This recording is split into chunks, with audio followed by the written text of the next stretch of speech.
Dear students, आप सभी का बहुत बहुत स्वागत है।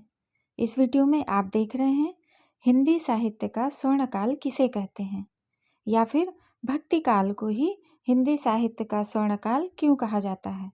बहुत ही महत्वपूर्ण प्रश्न है और बहुत ही महत्वपूर्ण यह वीडियो है, तो वीडियो को ध्यान से देखें और वीडियो को देखने से पहले कृपया चैनल को सब्सक्राइब कर लें और वीडियो को शेयर जरूर करें।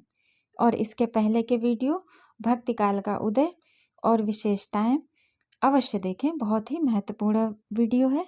आइए देखते हैं हिंदी साहित्य का स्वर्णकाल किसे कहते हैं।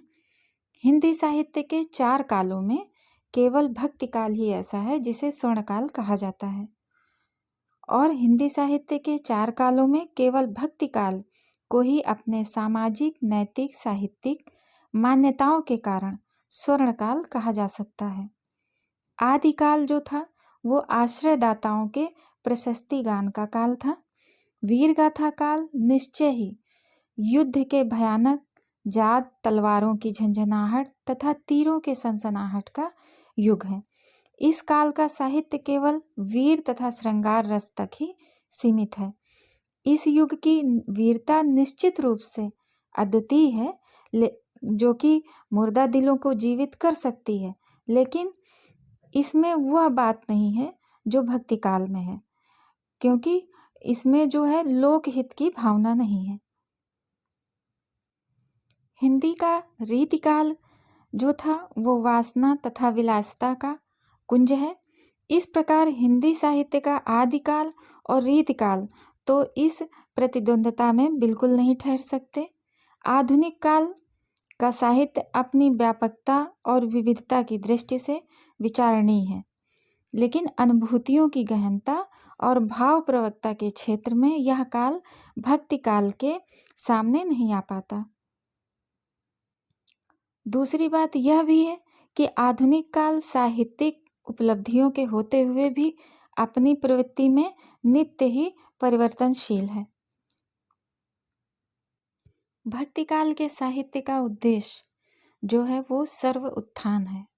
तुलसीदास जी ने लिखा भी है, कीरत अति भूरि भल सोई, सुरसर अड़ सकर हित होई। आचार्य द्विवेदी जी के शब्दों में कहा गया है, आचार्य द्विवेदी जी कहते हैं अपने शब्दों में कि समूचे भारतीय इतिहास में अपने ढंग का अकेला साहित्य है, इसी का नाम भक्ति साहित्य है। यह एक नई दुनिया है। भक्ति साहित्य एक महती साधन और प्रेम उल्लास का साहित्य है। यहाँ जीवन के सभी विषाद, निराशाएं तथा कुंठाएं मिट जाती हैं। इसने निमज्जन करके भारतीय जनता को अलौकिक सुख और शांति मिलती है। यह सुख शांति अन्य किसी काल में संभव नहीं है। भक्ति काल में ईश्वर उपासना सगुणात्मक तथा निर्गुणात्मक दोनों प्रकार की है। यह भिन्नता केवल साधन की दृष्टि से है। मध्यकालीन भक्ति धारा 3 रूपों में से प्रभावित हुई।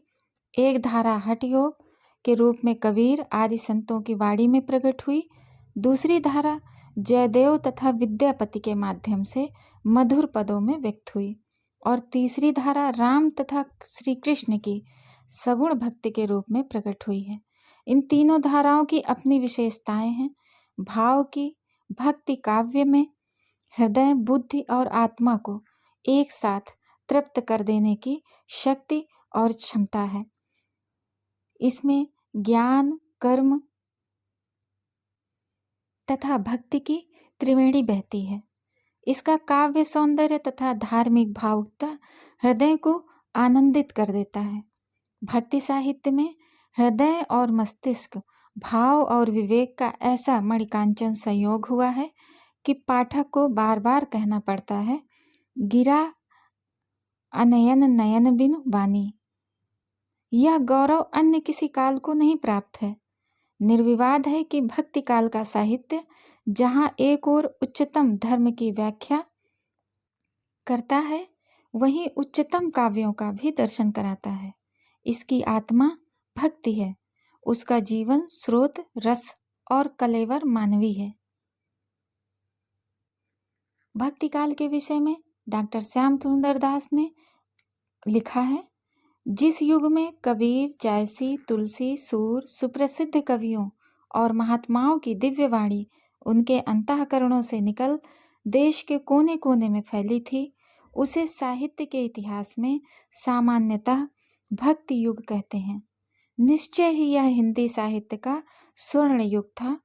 इस कथन का भी यही आशय है कि भक्तिकाल अपने पूर्ववर्ती तथा परवर्ती कालों से श्रेष्ठ है। भक्तिकाल की साहित्यिक भूमि उज्ज्वल तथा पंख रहित है। इस काल के एक दो कवियों को छोड़कर सभी आश्रयदाताओं के चंगुल से मुक्त रहे हैं। ये कवि स्वतंत्र भाव से काव्य रचना करते थे। इन कवियों ने साहित्य को लक्ष्मी के हाथों गिरवी नहीं रखा। यह युग हृदय तथा मन की साधना का युग है। इस साधना संबंध से हिंदी साहित्य उन्नतमुखी हो सका है। इस युग के कवियों के काव्यों का यदि मूल्यांकन किया जाए तो कहना पड़ेगा कि कबीर ने अपनी अटपटी वाणी और खिचड़ी भाषा में जो कुछ कहा है वो अद्वितीय है। हिंदुओं तथा मुसलमानों के बीच सांप्रदायिक दुर्भाव को तोड़कर उन्हें एक भावधारा में बहने की शक्ति कबीर के काव्य में थी। सूफी मुसलमान कवियों ने भी हिंदू चरित्र काव्यों की योजना बनाकर हिंदू मुसलमान ऐक्य का भाव प्रसारित किया है। इसी कारण कहना पड़ा है, इन मुसलमान हरिजन पर कोटिक हिंदू वारिये, ऐसा उन लोगों को कहना पड़ा। काव्य और भाषा की दृष्टि से तुलसी का साहित्य बेजोड़ है। इनमें सभी रसों का परिपाक मिलता है। ऐसा समर्थ कवि आज तक हिंदी साहित्य को नहीं मिला। हरिऔध के शब्दों में कविता करके तुलसी न जसे, हरिऔध ने कहा है, कविता करके तुलसी न जसे, कविता पालसी तुलसी की कला। इसी युग में अन्य कवि सूरदास का बाल वर्णन अपनी स्वाभाविकता, मनोहारिता तथा मनोवैज्ञानिकता को लेकर आता है। सूर ने तो बाल चित्रण तथा श्रृंगार चित्रण की लक्ष्मण रेखा ही खींच दी है। दृष्टियों से यह समर्थकाल हिंदी साहित्य का स्वर्णकाल है। भक्तिकाल का साहित्य कला के लिए न होकर जीवन के लिए है। यह राष्ट्र, समाज तथा जाति का उद्धारक साहित्य है। हिंदी साहित्य के आधुनिक काल में यद्यपि इन भावनाओं का सुंदर निरूपण हुआ है, परंतु देश काल की दृष्टि से भक्तिकाल यह चित्र अधिक लोक हितकारी है। भक्तिकाल का जो दृष्टि चित्र है वह अधिक लोक हितकारी है। काव्य की भी दृष्टि से यह काल श्रेष्ठ सिद्ध होता है। इन कवियों की कविता संबंधी दृष्टिकोण अत्यंत उदात्त है। इन्होंने वाणी का उपयोग प्रशस्ति गान के लिए नहीं किया है। इन कवियों को ना तो सीकरी से सरोवर या न किसी राजा महाराजा की फरमाइश की परवाह, यह सनिश्चल आत्मविभक्ति है। भक्तिकाल की महत्ता अन्य कालों से इस कारण भी बढ़ जाती है क्योंकि इसमें समन्वय की विराट चेष्टा मिलती है। भाव कला, काव्य रूप, भाषा रूप आदि सभी दृष्टियों से समन्वय की भावना दिखाई पड़ती है। भारतीय संस्कृति केवल भक्ति काल में ही सुरक्षित है। तुलसीदास जी ने नाना पुराण, निगमागमन का सहारा लेकर भारतीय संस्कृति को पुष्ट किया है। तुलसी साहित्य में ही नहीं, सभी भक्त कवियों ने भारतीय संस्कृति के तत्व सन्निहित हैं। सभी साहित्य में, सभी कवियों के साहित्य में भारतीय संस्कृति की चर्चा करके इन कवियों ने लोक आदर्श का सुंदर चित्र प्रस्तुत किया है।